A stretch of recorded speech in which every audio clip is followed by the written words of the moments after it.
welcome back to my channel. It's been a while since I posted the video, but I'm glad to be with you all again. I wanted to wrap up the 6-week gut health challenge, which obviously took me longer than the 6 weeks, but I managed to get through it. Even though I didn't stick to it religiously, I did adapt my lifestyle to some of the suggestions that Liz Earle mentions in the book. But let's have a look at some of the meals I had during the week. If you've watched my previous videos, you'll know that I absolutely love porridge in the morning.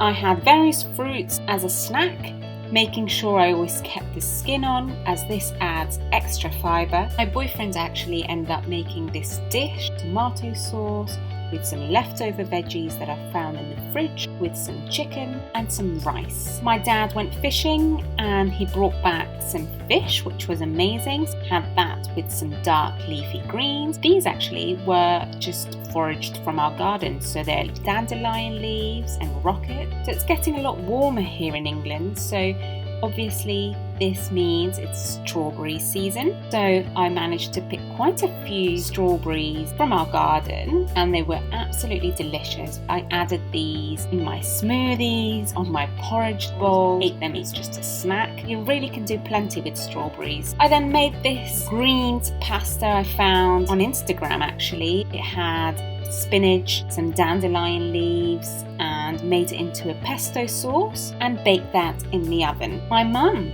ended up actually making this next dish she found on TikTok, again made of spinach and some tomatoes. It was really nice.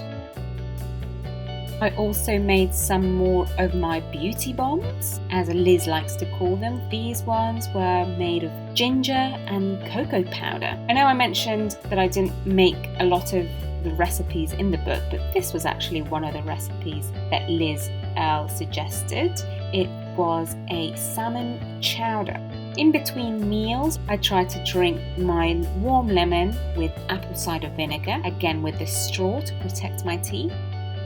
I also made some fiery cauliflower vegan wings.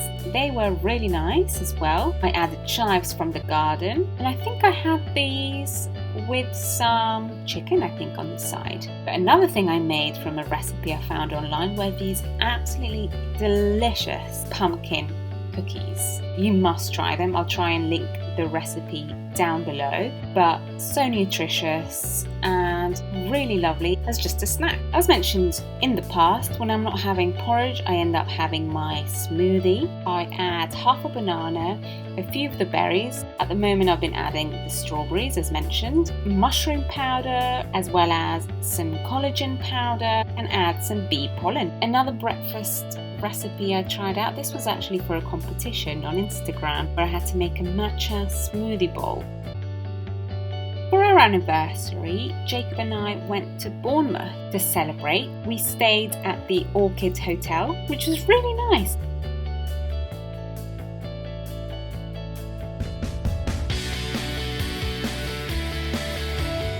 After quickly checking in, we went on a walk through the lovely gardens where there were so many buskers around playing, so it made for such a nice atmosphere.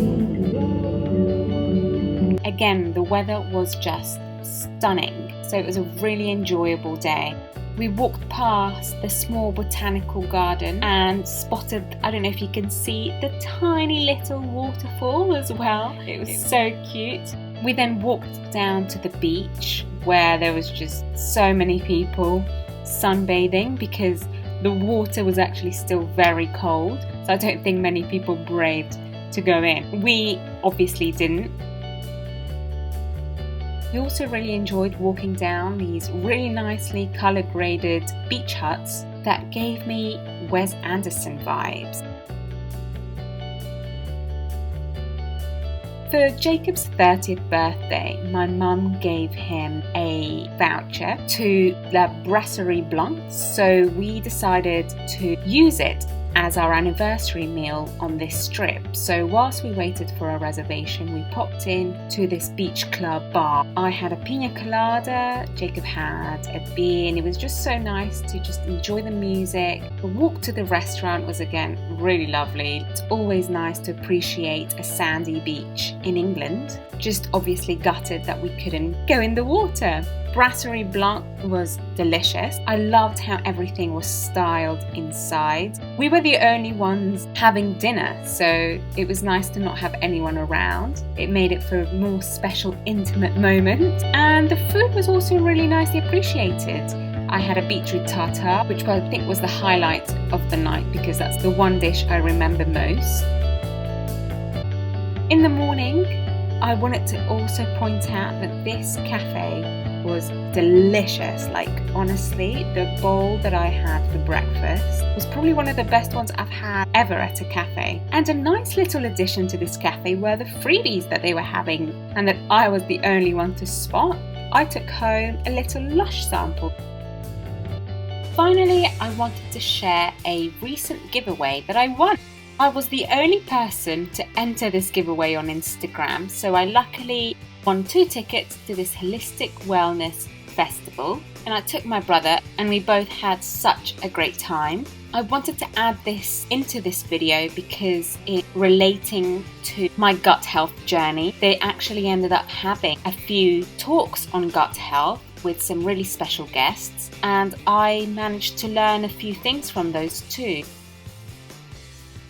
I took part in some breathwork classes and fitness classes as well, and it was just an overall really enjoyable experience. It's their first festival, so I'm sure it's just going to get bigger and bigger because it's such a nice concept.